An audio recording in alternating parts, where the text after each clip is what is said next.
All right, I believe we are live. Hello, everybody. Welcome to the cooking episode of Strength Club. I'm here with Chase Lindley. How's it going, Chase? Yeah, g'day y'all.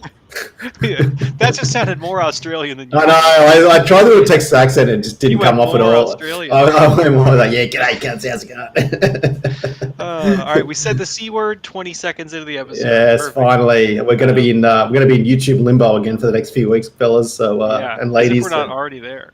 yeah, But yeah, that welcome too for to. saying fellas. There it is. Welcome everybody to the Strength Club New Year series, and we're trying to get all these out. We have one more weekend before the New Year, I think, right? Yeah, it's the 22nd No. here. Oh yeah, we do. We have the 26th. So everybody, the day after Christmas is probably we're gonna be hanging out together, talking about how to be more vain and narcissistic about our gains. But this one is going to be the cooking episode. The point here with Strength Club is going through a lot of things that we typically find in starting strength need a little bit more detail, ideally in a video or podcast format that you won't have to read a big article about. We'll try to direct you to the best resources towards we can, and then hopefully provide some good information. Mick is here with me today. Mick has a lot of experience with dieting. He's been taking a different approach to me, so this will be good. We have two different perspectives. But contacts, Mick, what should we email to support at strength.club? Nudes, just a lot of nudes. That's what I get pretty much all day. Of It's anyone just, in particular? yeah, just a lot of guys like saying, Okay. I've been bulking for the last 13 months. What do you think? No, just if you have any questions about the apps, the Starting Strength app or Strength Club, you can hit me up on that email address. If you've got form checks you want to get done on this show, that's also the best place to, or it's the best place to send them. And yeah. Okay. Two questions to start. Crown of Iron. Hey guys, do you guys still see Alex M, aka Jacked Ed Sheehan? Who's Sheehan? Ed Sheeran, a musician. He's a musician. See, Yeah. that's a Mick question. See, I should be Yeah. banned from reading, but meaning to ask for a while. Yeah, he's still doing stuff in Georgia. I think he's primarily affiliated with other companies now, but I believe he's doing pretty well. Johnny G, can you make gains on a keto diet? Most certainly. It really just kind of depends on your training status, advancement, and programming. It's a very general question. There's nothing prohibitive about it, but there are some difficulties. And then Jeff Riggins coming in with high pals. You were the third comment today, Jeff. That's pretty slow. Yeah, man. Normally it's It's much losing faster than that. Mm. Yeah, so Chase, hopefully he'll pop in a little bit later in the stream. But you can find his Instagrams at Chase Lindley and then Chase_Lindley. And then you can find me at acosstrength.com. I do a lot of online coaching. If you need any help with any of that, please let me know.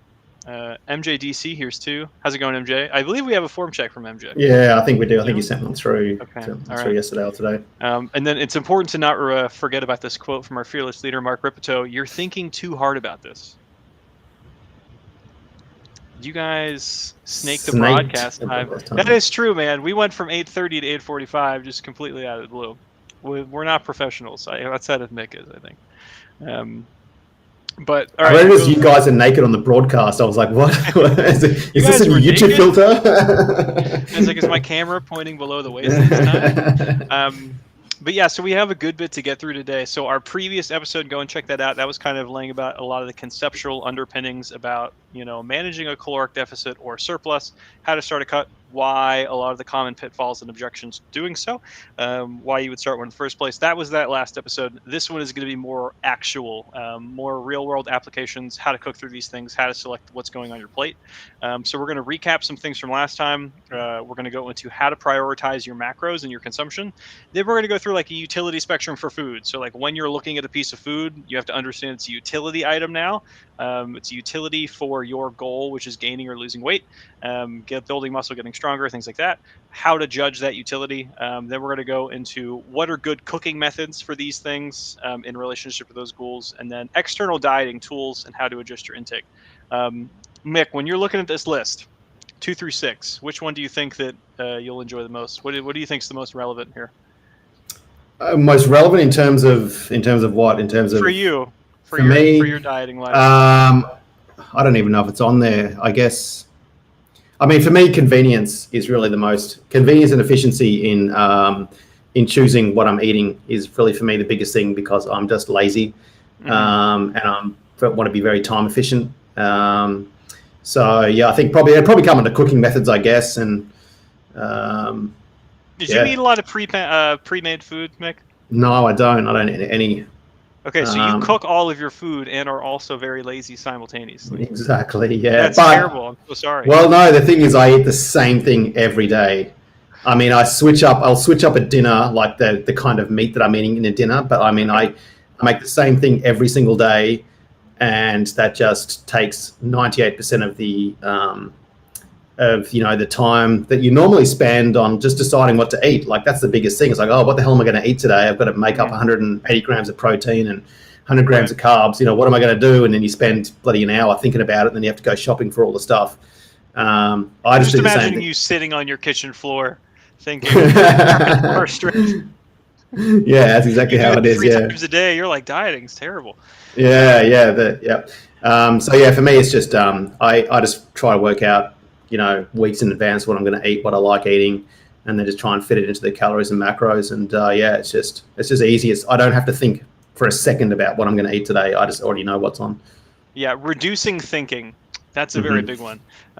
We should do a laziness episode. How to be as lazy as possible. I could run that by myself. Yeah, we gotta get that going, man. I don't know we haven't done that yet. I think so. Starting strength for lazy people. But so this is going to be the recap from last time. I would argue this is the most important slide. This is basically just our requirements for success. Mick just really tied in number 2 here, so consistency and consumption. The more consistent you can be in your day-to-day, the easier your life is going to get. And then, like he said, you can have that planned variation in there. So it's like every 3 or 4 days he goes from like ribeye to, let's say, tilapia or salmon for his primary protein at dinner. Just little things like that. And then every 3 weeks he's going out to eat something like that for a planned outing. But consistency and consumption is huge. Information, we're doing our best to provide that to you between this episode and the last, and then the articles over at startingstrength.com under the nutrition section. The next thing is going to be control over your food environment. Like Mick is living by himself, for example. He's not cooking for anybody else. He buys his own groceries. That's 100% control. And then 0% control would be like, I am in jail, right? So it's just like you have zero. Actually, I think they can go to the commissary. So not even jail. Who has 0% control over their food environment? Somebody who doesn't cook and their partner cooks for them. A child, maybe. Children. Yes. A baby. You narrowed it down. So on that scale, we have children and then prisoners and then, the bachelor who can make all those decisions for himself. The more control you have, the easier this is going to be. And then next, we have the willingness to compromise and negotiate on food choices. So it's like you don't have to eat your favorite thing every time. You can eat things that are a little bit less than favorite. And then mindset changes, realizing that dieting is a skill. So we'll kind of get into the skill component, how you can start refining your eye for dieting and the rest of this stuff. Okay, the big thing, let's go here. Boop. Right, so this slide. I like to think about all of the food choices that you're making in dieting as a utility choice. So essentially, is this helping me? Is this hurting me? There's not really anything that's like hurt unless you're, drinking gasoline or something to that effect. But it's basically just varying degrees of help. So it's like, is a Twinkie caloric energy? Can you use that energy to do tasks? Absolutely. Is it that helpful in your goal to, get a 6-pack over the next 4 months? Not super helpful. Is there not a Twinkie? No, they sometimes have, like, there was the croissant and butter diet a few months back that came out, and then there was like, please is there not the Twinkie say diet? Croissant like that, by the way. Croissant. You will not be allowed to visit America if you keep saying That's how it is pronounced. Not in the only France. Relevant country. Sorry, buddy. Uganda? Yeah, Ghana. So basically, I said Uganda, and you're like, yeah, Ghana. Hey, I know other countries as well. Not just you, buddy, right? So essentially, when you are choosing what your primary protein sources are, when you're choosing what your primary carb sources are, they're going to be increasingly or decreasingly relevant. So in the situation of someone attempting to lose weight, they're trying to go with the leanest choice as possible. So something that is almost 100% protein, 0% fat would be like skim, or not skim milk, has a lot of carbs in it, but like a non-fat Greek yogurt, almost entirely protein, tilapia, almost entirely protein, ground chicken breast that is like 99% protein, basically nothing else in it. Kangaroo, apparently. It's also very lean. Rabbit. Witchetty grubs. Man, I got to get some more slides going for all of these exotic items. I have not tried kangaroo yet. Have you tried it? Yeah, I don't How is like it? it. No, I don't like it. It's too lean and it's just got a weird taste. And I mean, it used to be dog food, and then they started selling it in the supermarkets, and you know, Damn. people. It's just very low fat. It's just It yeah. sounds wonderful. Mm. It sounds You should wonderful. try it just to I say really like you've eaten venison. it. Venison is very lean. I'm assuming it's pretty similar to that. Mm. But yeah, so let's say that someone is attempting to get more calories in their diet. They're going to be going for something that is a little bit more fattier in relationship to hitting their protein goals. There's a million sources to figure out what your relative amounts of protein are.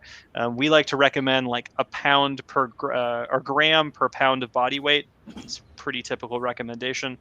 That's like a safe, I don't want to say working minimum, but that's what I like to go for. If you go for more than that, it's not really going to harm you. Mm. The only times it would harm you is, let's say you're so deep into a cut where you are pulling carbohydrates back to maintain protein. So let's say you're 170 pounds, you're really lean, and you're eating 250 grams of protein a day.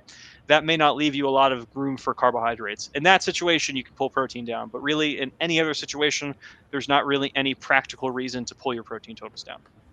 If you're eating Johnny 400 a G. day, Oh, sorry. Go ahead. I was going to say, if you're eating 400 grams a day, just be within a standard realm of reason.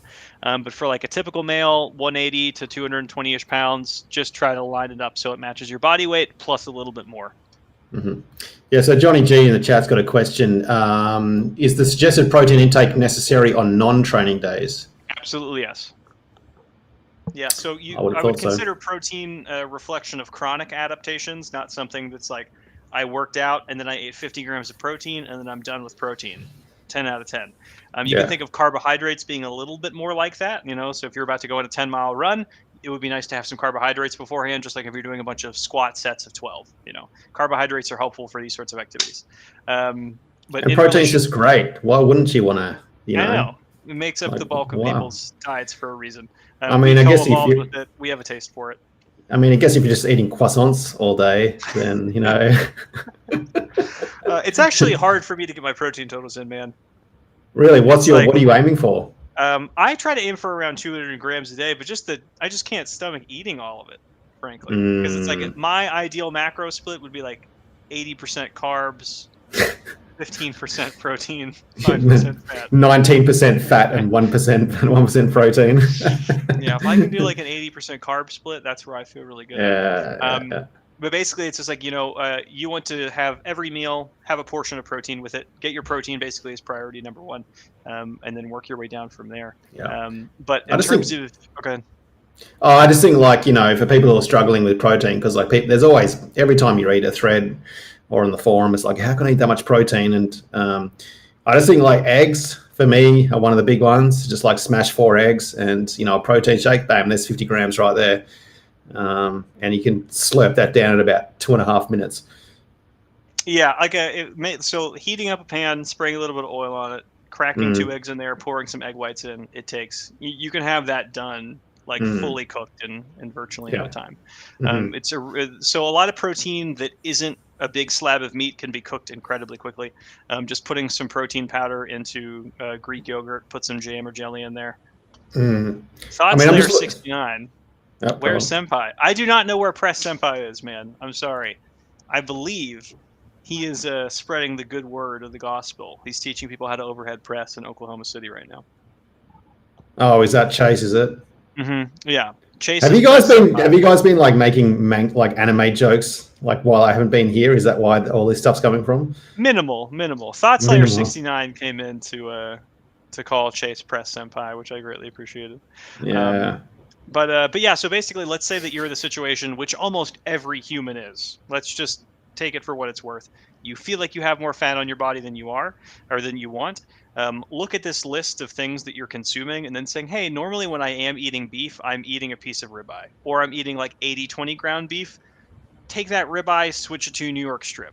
Rather than having 80-20 ground beef, switch to 95-5 if you can. If you're eating mostly chicken and you're like, hey, I have so much chicken to get my protein in, and it's mostly wings or thighs, switch that to half thigh, half breast, right? Or almost entirely chicken breast. The same thing with fish and the same thing with dairy. If you're doing whole milk all the time with your meals to get some more protein in, switch that to skim milk. Switch that to Fairlife milk, has a lot of protein in it. Things like that. Yeah, it's pretty lame though. drinking skim milk. It's not. It's just I love skim milk, man. I Of barely course drink you any do. water. Of course That's all you I do. have. Yeah. There's a fair bit of talk in the chat about beef and elk and deer. I think Jeff Riggins said that beef's great, but he has a lot of buddies at the hunt, so deer and elk is free and plentiful.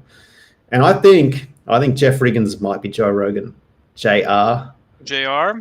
Yeah, I think Joe Rogan might be like our number one fan. It's very possible, man. Yeah. It's very possible. He's had some interesting podcasts coming out recently. We can't talk about it. He's not on this cannot network. He's not on this platform anymore. The content of those podcasts, but they were interesting. They were. But yeah, so basically, the next thing is like, how do you reconcile all of your food choices with your cooking methods? Cooking methods are either, generally speaking, going to impart or subtract calories. On the far end for adding calories is going to be like deep frying. This is something that people rarely do at home, but very typically do when they go to eat out. Yeah? I used to have a deep fryer. I used to have a deep fryer at home. It's just the best thing ever. What were you frying? The worst thing to clean up. Just, I don't know, fish and chicken tenders and French fries. Just anything you can get your hands on. Pretty much, just an apple in the morning. Well, yeah, we have this thing in Australia. I don't know if you've got it over there. We have a deep fried Mars bar and batter. Ooh, yeah, we have some deep fried candy at the more obese states, like county fairs. They'll have those. Oh no, you can get it at a fish and chip shop. Like pretty much any fish and chip shop in Australia will have that on the menu. That sounds pretty gross. Moving pretty on. Awesome. But yeah, so like on the far end of the spectrum, to impart calories would be like deep frying something. On the method of like, it's possible you are actually taking some calories out by doing this, but more or less keeping them exactly the same would be like boiling. No seasonings, no sauces. You just heat the thing up in water. You'll generally lose some matter that way. A lot of times fat will render out or just pull out of it. Boiling is going to be your relatively most clean. And then kind of the things that are in between are going to be like pan frying being just like a very decent amount of oil, sauteing being very little oil. If you are not very well versed in cooking and you're like, what am I actually doing? I just have one non-stick pan. I would strongly recommend poking around YouTube for how to cook. Get a good carbon steel pan. Air fryer. Get an air fryer. Dude. Oh man, see, here's the thing, like I've gone through a lot of different cooking methods. Got a pressure cooker. I used to do a lot of sous vide, like, the water bath, the sous vide. I used to do a lot of that. And then I got an air fryer, and I have not touched any of those other devices since I got an air fryer. It's very high on the peak curve for like time for reward, frankly. It is. It's just I cook my eggs in like a stone pan. And everything else I make, chicken, vegetables, everything just gets chucked in the air fryer. It's done in 15 minutes. Tastes good. So you just throw it in there. Don't even look. Yeah, pretty much, and chuck a bit of sauce on it, whatever. And it's the best thing I ever bought. It's still the air fryer, very legitimate option. I recommend that to a lot of people who are trying to get away from deep frying. So it's like, let's say you're normally used to having like pork or chicken cutlets that you've deep fried. You can bake those in a similar manner, kind of get it a little crispy, but it's not too great. Air frying, which is basically just kind of a convection oven with more of a fan going on. It works really well for these things. Plus the cleanup as well afterwards is just, you just pull a basket out, right? Yeah, you just pull a basket out. It's like it's what is it, non-stick. You can even chuck it in the dishwasher, but I just wash mine in the sink. It takes 30 seconds and it's done. There you go. Yeah, air frying, super convenient. Basically, you want to think about ways to, is there any way, like, let's say if I have something fatty, like a chicken thigh, that I can render that fat out? Let's say if I'm cooking a big pork shoulder, if I am cooking this in a way where all of that fat is going to be reincorporated into it once I'm done, or am I cooking in such a way where all the fat is going to render through and then a lot of it's going to seep out the bottom? I really like roasting for this, frankly. I do a lot of big things, so it's like I just cooked a whole pork shoulder. I can't put a whole pork shoulder in an air fryer. You know what I mean? Yeah, you can.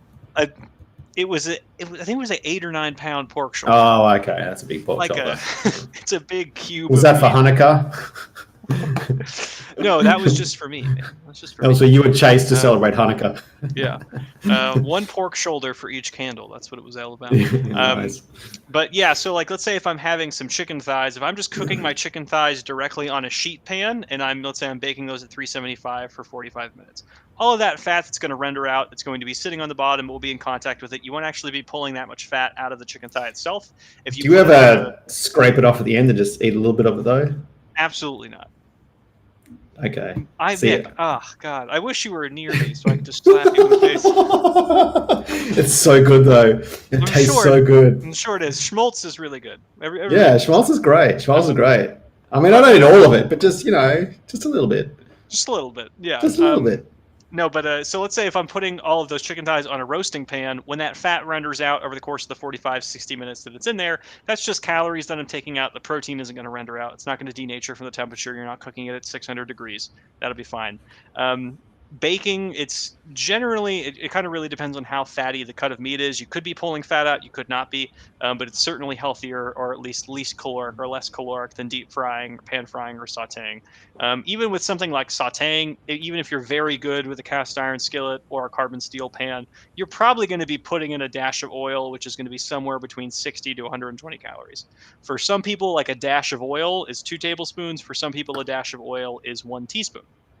I'd strongly recommend, like weighing your oils out for a little bit when you're cooking, just to see what you're actually using.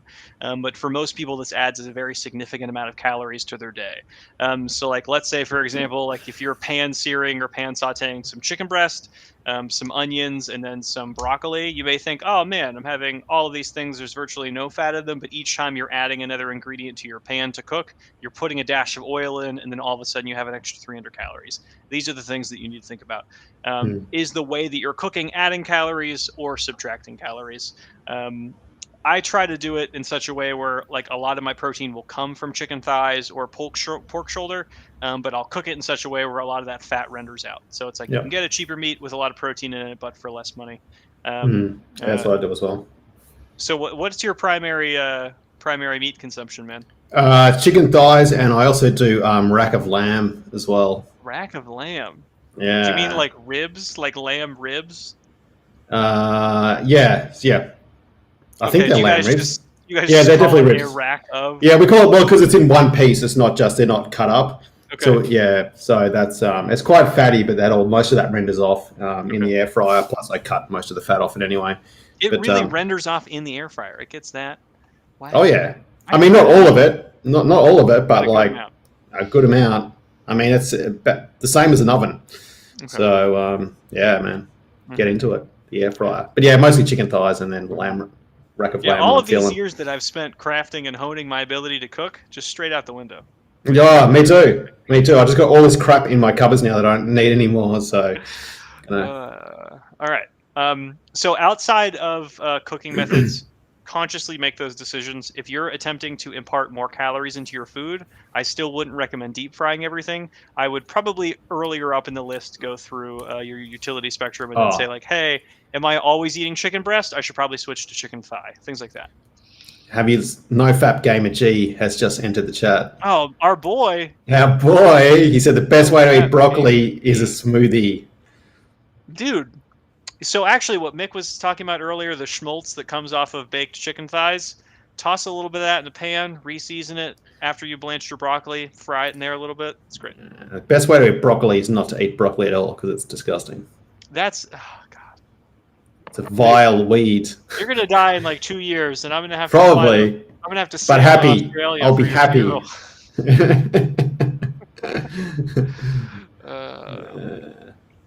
Yeah. So Johnny G saying, "I love chicken thighs. I have to smother chicken breast in mayo to eat them." That's pretty weird, dog. Mayonnaise on chicken breast? No, that's a thing. But chicken breast, the best way is also appalled, like I am. Yeah. The best way I've found to cook chicken breasts is in the sous vide because that cooks them you cook them at 60 degrees Celsius, whatever Fahrenheit that is, and it cooks it perfectly. Doesn't extract all the water out of it, so it still is quite moist.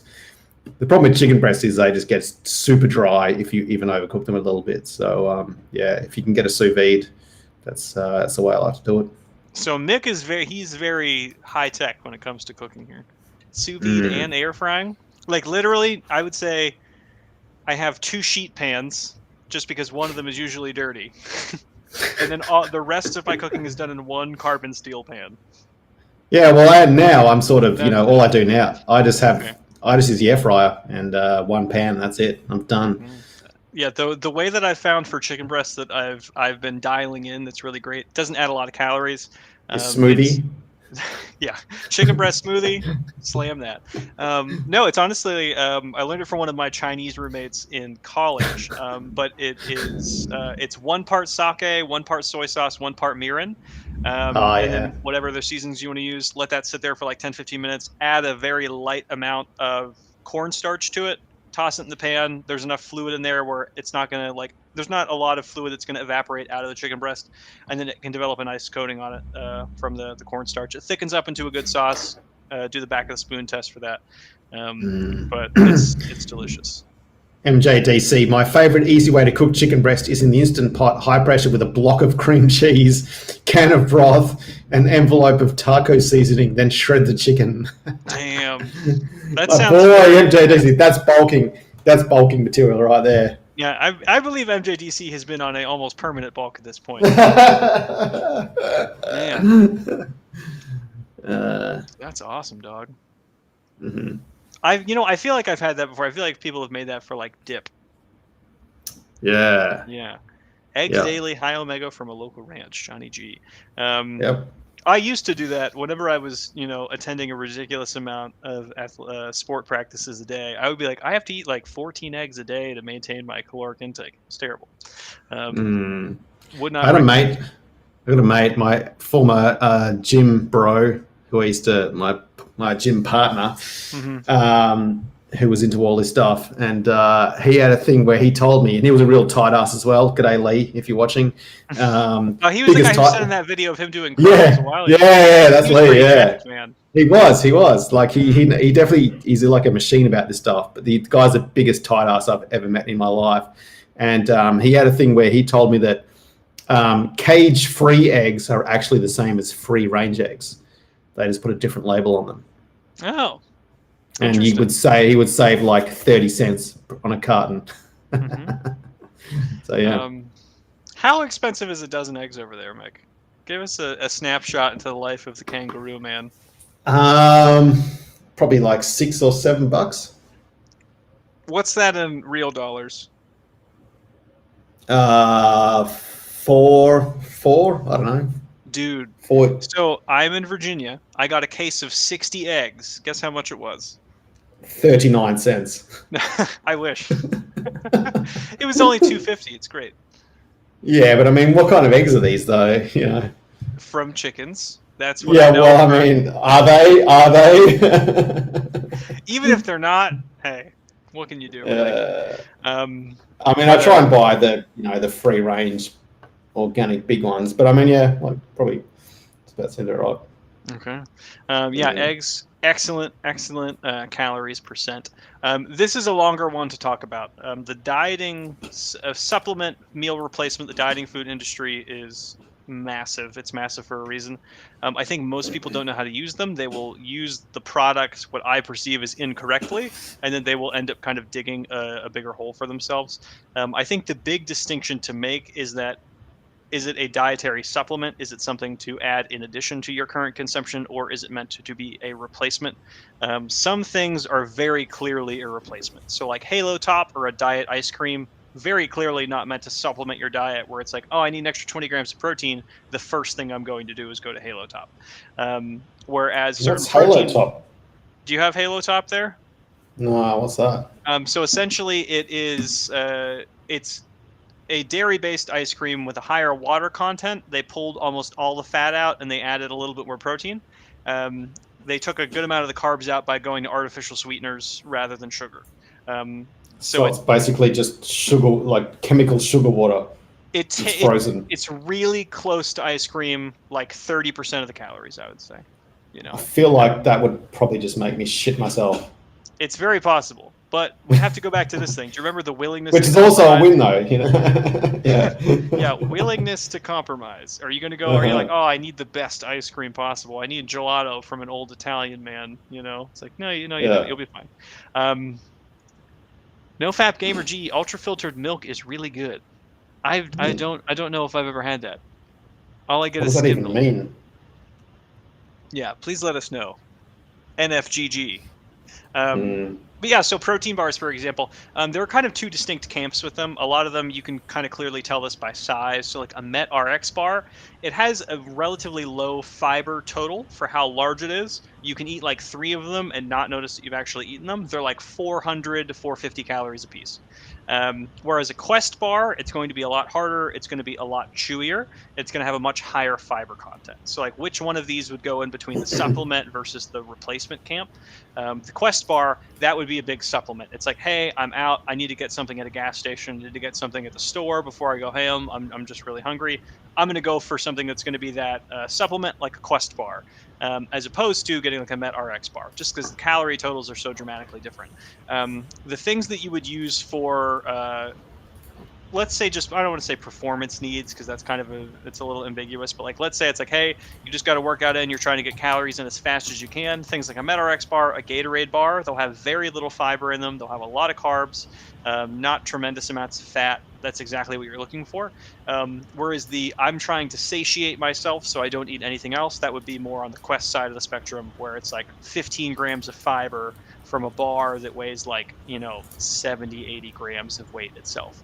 The big thing to think about here is size and density. So like, if it's very big and not very dense, it's probably meant to kind of spur your appetite on. Whereas if it's smaller and harder, it's probably meant to help you feel satiated because you have to chew so much more. For protein powders, almost all of the good ones are dairy based. The only one that's kind of in contention for like vegetable based or non-dairy based is going to be pea protein. That if you are for some reason having gastrointestinal distress from whey or casein, try pea protein. Give it a shot. Don't try pea protein. It's Have you disgusting. Oh, it's so gross. I think it actually, whatever it did to me was far worse than whatever any of the dairy stuff did. It's the grossest thing I've ever eaten. I don't think it's that gross. It's pretty gross. Okay. Yeah, no. But yeah, so what's the point of a protein powder, Mick? Well, I mean, if you're struggling to get your daily protein goals in because you're not feeling hungry, I guess it's the easiest and fastest way just to chug, a cup of protein with some milk or whatever in it, and it's in. Would you consider it more of a supplement or more of a replacement for food? Depends on the person, I think. Mm-hmm. Yeah. I would almost always consider it a supplement rather than a replacement. I don't know many people who are willing to take out large amounts of solid food for liquid food. So it's like, if you're maybe someone who's bulking a lot and is really struggling to hit, a big bulk, maybe then. If 2,000 calorie surplus, baby. Yeah. There we go. Well, that's when you need to find things that are a little more palatable, like fats. Pushing just straight protein on a surplus, that's hard to do. That's when you can scoop the stuff out of the bottom of the air fryer and just eat it with the spoon. That's dessert. Is that what's been happening to you, man? Have you just been eating all the schmaltz out of the bottom of your air fryer? I mean, I'll have a little bit, just, because it's, how can you not? It's like it's all black and gooey and just crispy and fatty. It's just, it's all the good stuff. Protein powder in there, you're good to go. Yeah, exactly, man. Yeah. But yeah, so these all serve different purposes, frankly, between like a whey and a casein. Casein can be incorporated into replacements for other sorts of powders when baking. So if you're doing like a protein pancake, a protein muffin, casein will actually absorb, and I don't want to say solidify, but will become more viscous. Whey protein is designed so it doesn't do that, right? So it's not like a concrete powder where it absorbs water, it will just stay fluid with it. So with whey, you can consider that more of a supplement. So I'm saying like, hey, I need to get an extra 50 grams of protein in. Rather than having just water with my meal, I'm going to have water and whey. Whereas with casein, it can be a lot more filling for people. It's not more filling for me. I'm sure it's different person to person, but I've worked with a lot of people who like say, hey, I just have casein in the morning rather than having an entire breakfast, and that seems to work out pretty well for them. Have you done the protein fluff thing? Oh, like the diet soda whipped. No, it's with casein and geez, I can't even remember the recipe for it. But basically, use a cake mixer. Okay. And you mix it up, and eventually it's so airy. Right. And for a lot of people who are maybe cutting on the last meal of the day, they'll just eat this. It's it's like cake basically, like a really fluffy cake. Yeah, and it just fills up your stomach like physically, so that you just don't feel hungry. Okay, but, I have not tried that. Yeah, I have not. It's a pain in the ass to make it. Me too. I tried it once and I was like, nah, it's far too much work for my lazy ass. Yeah, my typical cutting meal where I'm like, damn, I am terribly hungry and I'm cutting. It's just shredded cabbage. Shredded cabbage, toss it in the I'd pan, kill wilt it, myself. seasonings in there. Oh, it's delicious. Yeah, do you have that with a side of pea protein as well? Well, you can have like this giant voluminous plate of your seasoned vegetables. Put a little onion, garlic in there. It's good. But yeah, so protein powders, they can kind of fill into both categories. It's like if let's say you're cutting, if you want like a thicker, more filling protein shake, you can have that in the morning and use it as a meal replacement, or you can use it as a supplement. So it's like I'm really struggling to gain weight. I'm going to take a meal replacement shake or a meal let's say like a calorie surplus shake. I think what are they called? Weight mass gainer shakes. They're like 350 calories per scoop. You can just put some of those into your day. And then this is the more tricky part. It's diet foods. Diet sodas, it's just like use them for a special occasion, I suppose. I wouldn't really rely on them.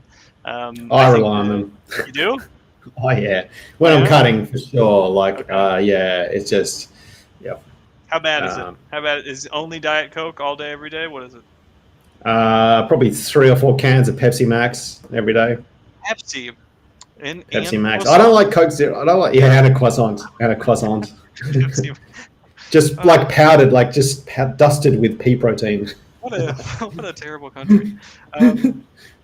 But yeah, I don't recommend these. It's just like, so this, for example, this is a diet energy drink. So it's like I'm working late at the night. I'm long day of travel tomorrow. I'll go to visit my parents. I'm staying up late. I'll have a diet energy drink. But it's not something that I would recommend super typically. But I think it's really just changes your palate. If you're used to having very sweet diet sodas all the time, when you're having like your meal, which would normally be, very satiating, it may not be if you've also drank 2 Diet Cokes during it, even though you're getting that volume of liquid in. Have you noticed that, Mick, with your diet sodas? No, I noticed the complete opposite. Is I always feel full.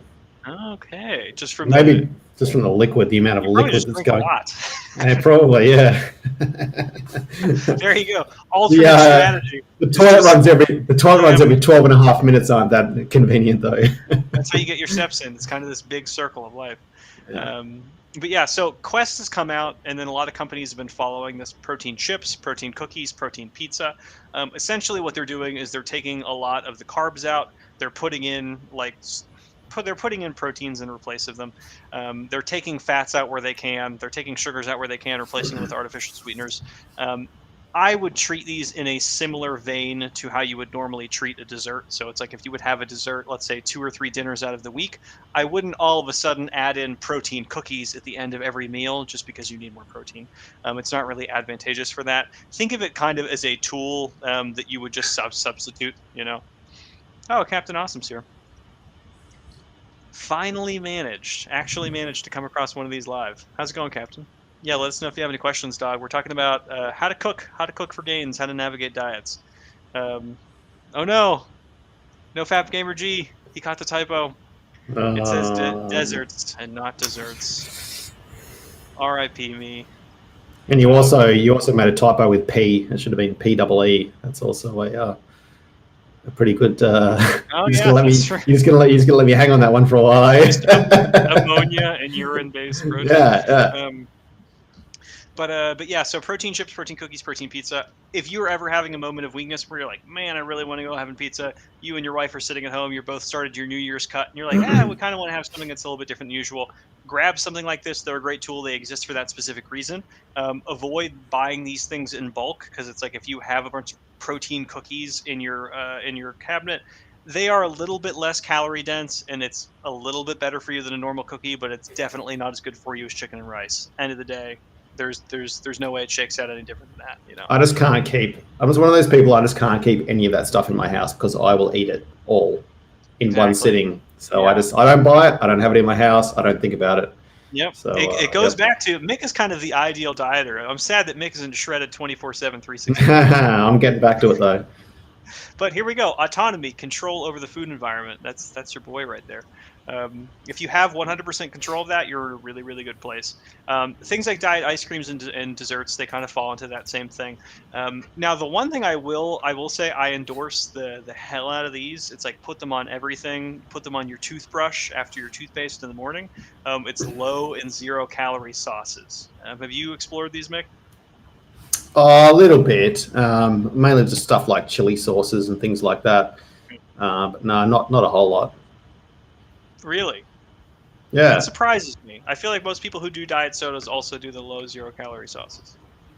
No, I just found I haven't really found one that I like. So what do you think? What's a good one? Mick, how many times do I have to go back to this? What? The willingness to compromise. They don't have to be that good. They have to be acceptable. That's the point. Well, if your maybe I'm diet just a bit more hardcore than you, Alex. If your diet sauce is incredibly delicious, you're just going to want to eat more food to put it on. You know? That's true. Yeah, so like things like mustards, almost all of your dry rub spices that aren't sugar based, like a sugar based dry rub, it's probably not great for this. But all of those things, you can apply them very liberally. So it's like if your chicken breast is bland, you're probably not seasoning it correctly. And then now, almost every grocery store that you go into, the ritzier ones will have more of these than the not ritzy ones. Like Whole Foods will have a ton of these. But like 0-calorie or low-calorie barbecue sauces, they'll maintain sweetness by putting in some artificial sweeteners. But you know, it'll still have a general sweetness. You know, Johnny G brings up a good point. Most hot sauce has 0 calories. Hot sauce has been huge in the bodybuilding community for a very long period of time, exactly for that reason. So like most not oil-based mustards, hot sauces, now 0-calorie or low-calorie barbecue sauces, those are all great. The one thing I will say is that primarily carb-based sauces, like the most carb-based sauce would be like ketchup. It's really not. It's not terrible for you, frankly, in the scheme of things. So, like, let's say if you have like 500 grams of carbs as your budget for the day, and then like 20 of those turn 500 grams of carbs. Yeah, I need that. Do you just not move around? Well, yeah, that's exactly right. I told you I'm extremely efficient human being. Yeah, so before each meal, you sit on the kitchen floor for an hour and think. I mean, today for me was a big day, and I'm like hitting 138 steps. That's a big day. No, carbs and probably steps. Yeah, Mick, I would consider doing sports. I would consider doing physical activity. You'll love it. It's great. No. I've been there, done that. Maybe just take your trumpet practice time to marching band and just go in the park. No, we're not allowed to do that at the moment. So when that comes back, I'll be sure to leave my apartment and do that. Okay. Yeah, physical activity, it's a big proponent. We'll touch on that in the next series. It's like how to modulate your activity for cuts and bulks. We have a hot sauce recommendation here. Mick, can you pronounce that for us? Oh, I was going to ask you to do it. El Yucateco Habanero. There we go, man. That was perfect. You're getting your ad read practice in. The live demonstration coming soon. There it is. Perfect.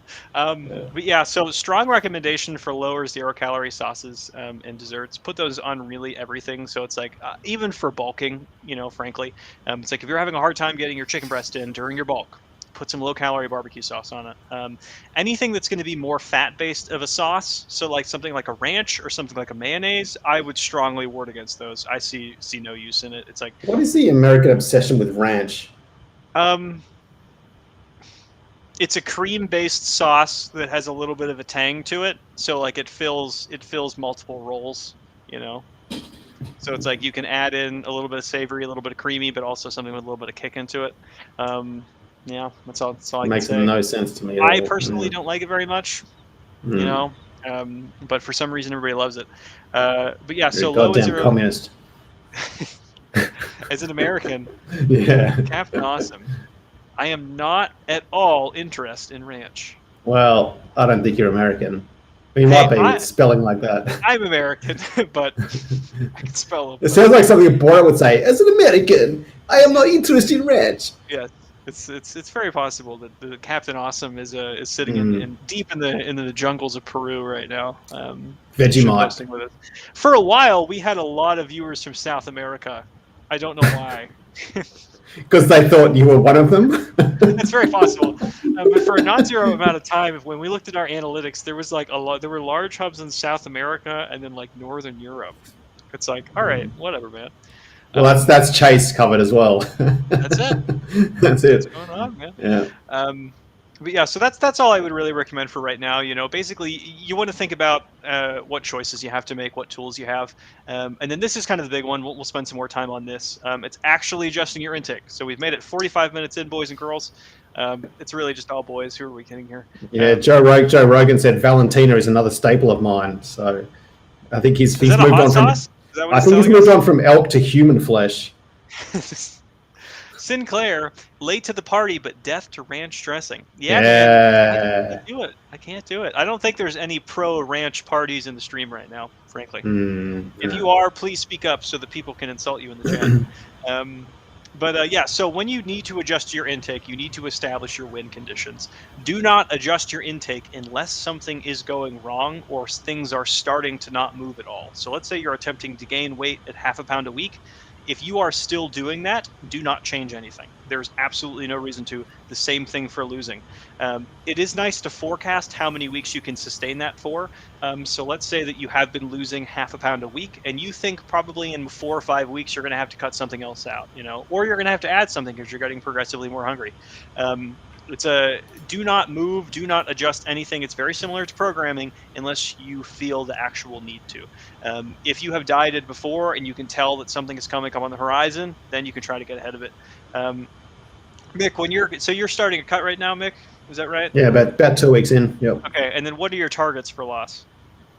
In terms of what, weight or actual body fat percentage? Weight. Let's just say weight to start.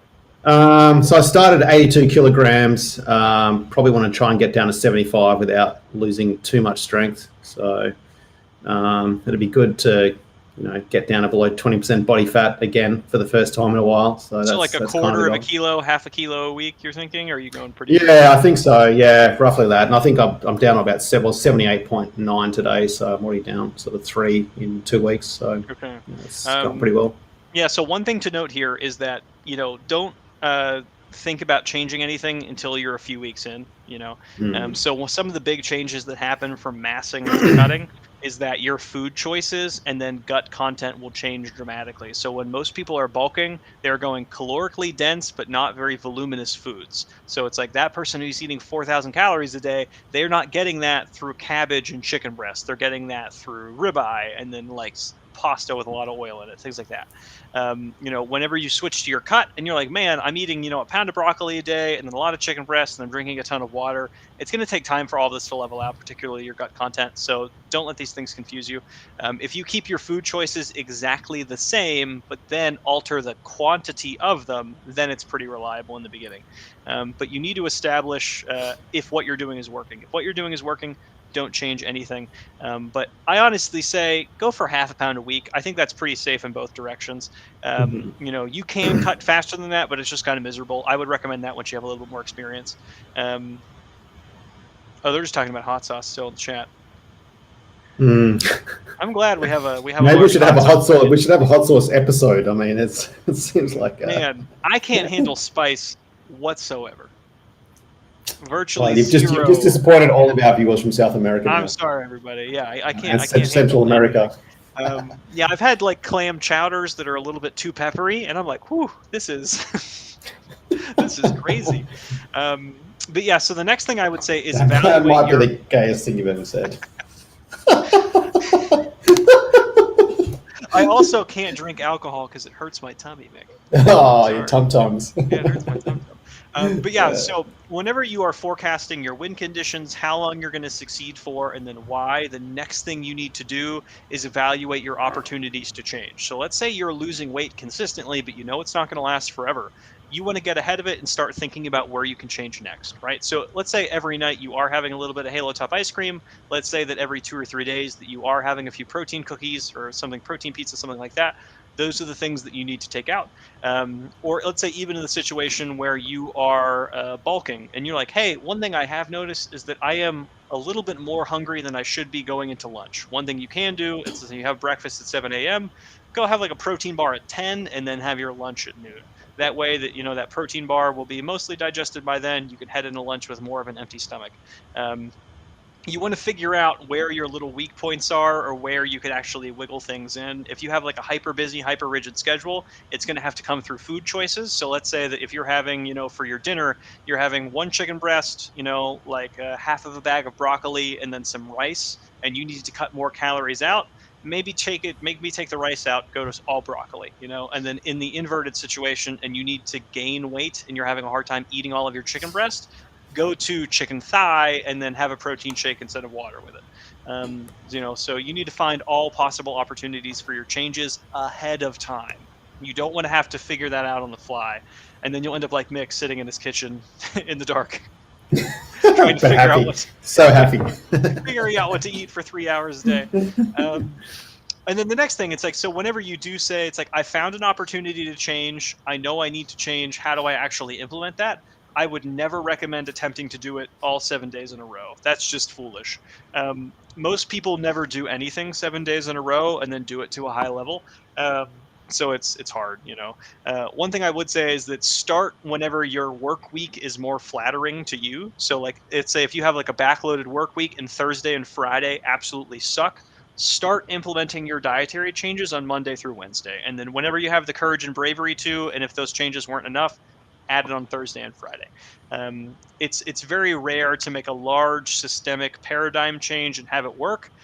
So it's best to do it on just a few days and then see if that actually moves the needle. So like, let's say, for example, you just want to pull breakfast out. So let's say if you have like a breakfast sandwich, it's like, it's a bagel, some vegetables and some eggs and bacon. And then you just want to say, hey, I need to pull those calories out. You switch to a protein shake. That's totally fine. But doing that 3 days a week may be enough. You may have just pulled out 700 calories from your week. That's really all you needed. Start with small changes, not every day, and then go from there. Um, Mick, whenever you implement dietary changes, do you just go whole hog? I'm guessing you just start. Pretty much, yeah.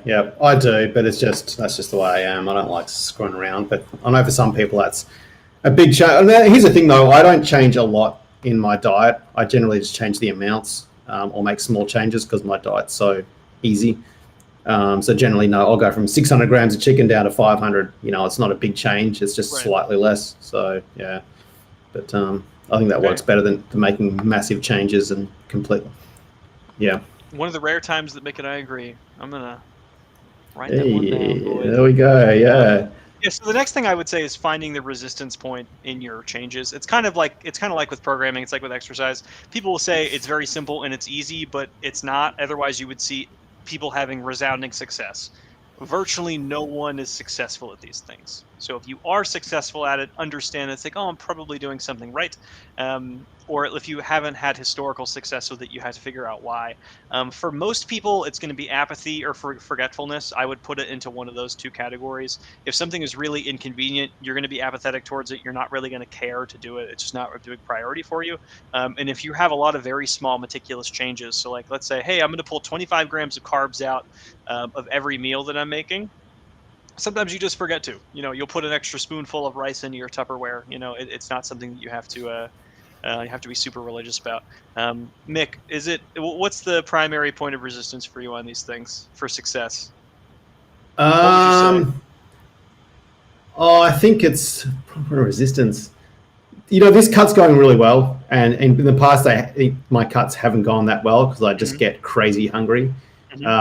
So I think it's really just about. I think the diet soda's definitely helped a lot, but also just trying to make every single meal as delicious as possible, while fitting that into the calorie goal that I've set myself. So it's going well so far, just because I'm enjoying what I'm eating and I don't feel too hungry at night. And also walking, I think, like I've been trying to just walk sort of 20, 30 minutes in the morning as well, just to, That makes me so happy to hear, Mick. Yeah. Yeah. And smoking meth. That's the other, but I don't think that has much effect. You are a coward and do not smoke crack. I'm sorry. You won't be able to get very far. Great weight loss. But yeah, so generally points of resistance for people, it's going to be hunger or you feel sick from eating too much. Those are the big ones, and they can be rectified pretty simply. It's like you don't have to think about those too much. If you're like, man, I wish my meal was more voluminous. It's like, okay, take something that's calorie dense, make it calorie sparse, eat more of it. So like, let's say you have 400 calories to eat for your protein portion at dinner. if you're eating chicken wings, that's not going to be that much food. If you're eating chicken breast, it's going to be significantly more food. Same thing with ground beef. If you're making a ground beef hamburger for yourself and you've been using 80-20 ground beef, switch to 95-5. You'll be able to have significantly more food for I should have mentioned my air fryer. That's probably made a big difference on this cut, just how convenient it is. But also, you should. I may change the title to the air fryer episode. The air fryer episode, yeah. Hopefully we'll get an air fryer sponsor rather than the sponsorship offers that we have been getting. Yeah, I think they just don't know that I actually paint this on every day. I'm completely. Yeah, right. No. Yeah, so this is a toupee. I don't think they're worried about that kind of hair though. That's not the hair they're interested in. But I think as well, cauliflower. With my chicken at night, I'll have just a bunch of cauliflower, which is also cooked in the air fryer. You were making fun of me for cabbage. Cabbage, yes. Cauliflower. I mean, cabbage, just a plate of cabbage by itself. I mean, that's just the lamest thing I've ever heard of. No, you saute it. You put some nice spices and seasoning in it. It's a good time. Yeah. Okay. Anyway, but yeah, that's kept me pretty full at night. So yeah. Oh man, Jeff Riggins. I need to see this physique, my man. He's 5'11", 220. You are 1 inch taller than me, and you weigh around 35 more pounds than me. That's sick. I hope you are incredibly muscular. Have we got some form checks to get to? We're already basically at an hour, dog. I think we should. Yeah, no, I reckon we should just run through them quick. I think we've got MJDC, and I think we've got one from our old mate as well. All right. Well, I'm gonna do it like this then. No, for the love of God. Just do your posing routine real quick. I'll pull the form checks up. I'm just gonna slink my camera away.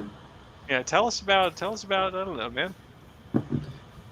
My life is just music, Alex. Music and a little bit of work, and that's my life. That sounds very. We should do. I was thinking the other day we should do a jazz gig stream to this channel. I would love that so much. That would be. I know you would. This is. I know this gym. This is MJDC's gym. Yeah. All right. So seems like we have 155, 65 on the bar. Is he gonna press this? He better. Or if it's a cheat curl, that's also fine. Yeah. Right, checking himself out in the mirror. Good start. You legally have to. That's fine. That's actually me over here. I'm doing that. I'm warming the shoulders up. Okay, heels are popping up. I think your grip is quite wide, MJ.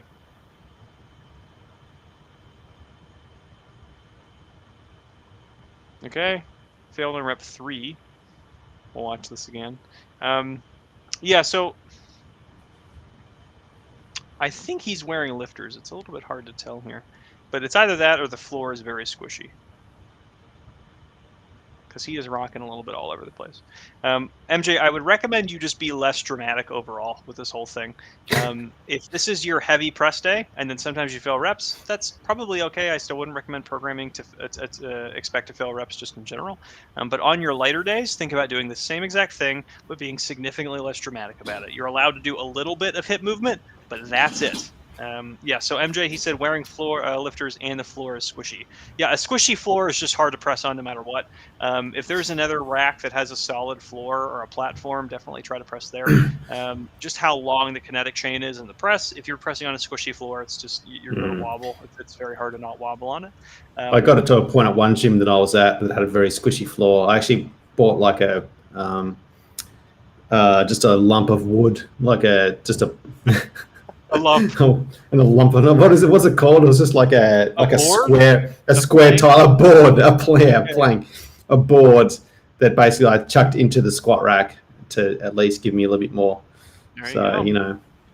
Frankly, it's not a bad idea. I've had people do that in their home gyms because they're lifting on carpet, things like that. But yeah, so the pop that you're getting by pulling the elbows down, that's totally fine. But essentially, you're just doing this little calf raise. We want to think about pushing the hips forward, and that's it. Only forward movement of the hips. Allow it to be subtle. It doesn't need to be very dramatic.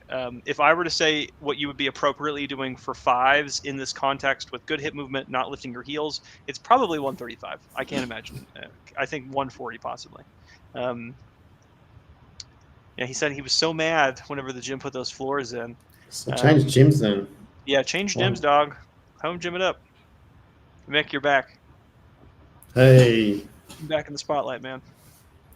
all right.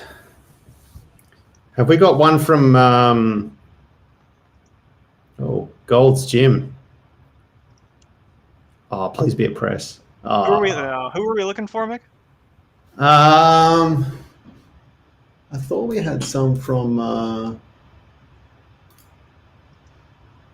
Forgot the guy's name.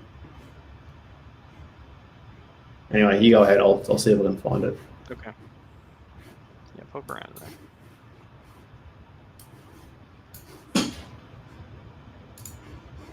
Okay. So grip position, boys and girls, I think this is a touch low, frankly.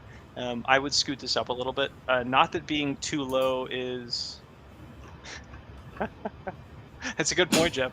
Chat staying so active, making Alex got to work some OT overtime. Chase and I have been going over. We've been doing solid hour 5, hour 10s recently.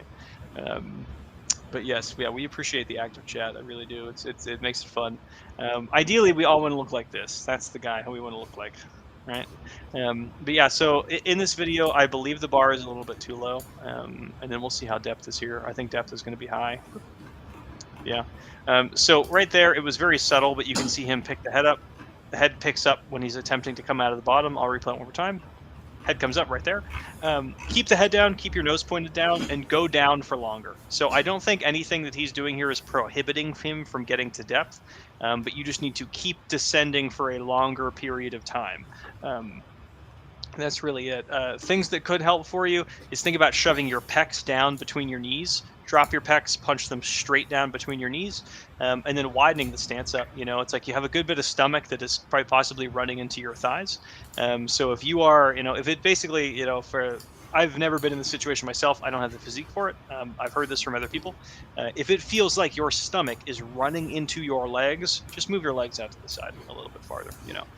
Those things can compress against each other. It's totally fine for your stomach to squish into your legs, but a lot of people will take that and use that as a cue to stand back up. So rather than allowing those things to compress, they basically just feel that touch and then they pop back out of it. I believe that's what's happening here.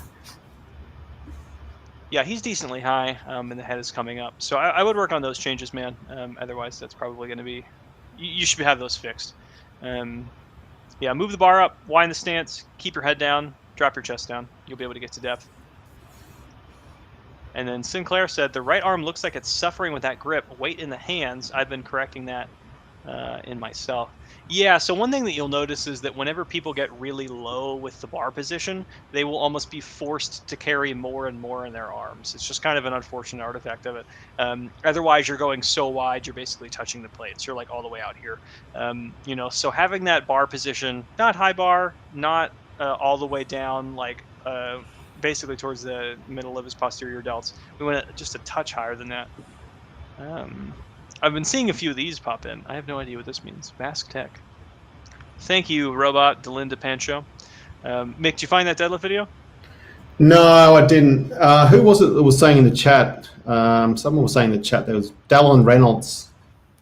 Let me know if you got it. If you sent a video in Dallon. I don't know how to pronounce that. Yeah. We're the same size.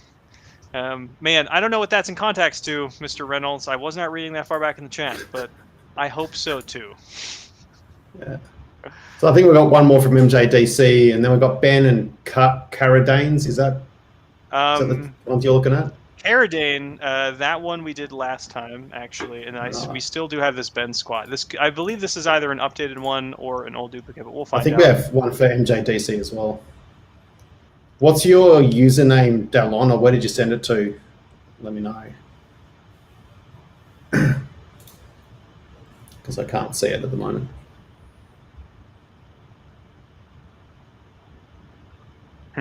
Okay, yeah, I think this is an updated one for sure. Yeah, so MJ said those were the only two we sent in. Yeah, so we did the press and the squat for MJ. Oh, cool. Oh, that squat was MJ, right? Yep. Okay, cool. D Reynolds. Reynolds. We may have done that one a couple of weeks ago, I think. Yeah, I think we may have a while back. Yeah. I remember a big deadlift from that. Yeah, you might have to go back through some of the old streams, D. But for Ben, for our boy Ben here, I think he's shoving the head down and forward a little bit too much. I'll always tell people, if I'm standing behind you and it looks like I can't see your head, I'll do this. So a lot of people, they'll end up getting to this position and then they will shove their head forward as far as they can. If I can't see your entire back of your neck at the top of the squat, it generally means you're hunched over too much. Your thoracic spine, rather than being extension, has gone into flexion and it's rounded over. That is an easier way to hold the bar on your back if you crank the elbows up, but it's not really that secure. There's a lot of reasons we don't really like it. It can cause a lot of problems with the elbows, just make things creaky overall. I don't think that thoracic rounding is really helpful really for anyone. But he's starting to shove the head forward a little bit too much. The big thing I would say here is just widen the stance up. I would move the stance out 1.5 inches on each side, and otherwise I think things are totally fine. Hey, Dallon, the last video I got from you was August 15, so if you want to shoot it through now, I can probably take a look at it. Okay. Can you share your screen, Mick, on your end? Why? Of Restream, I mean? Like if you get the video? No, I'll just chuck it in Dropbox. Okay, all right, cool. Yeah. All right, we're going to go back to... Oh, I might be able to do it. Yeah, I'll see.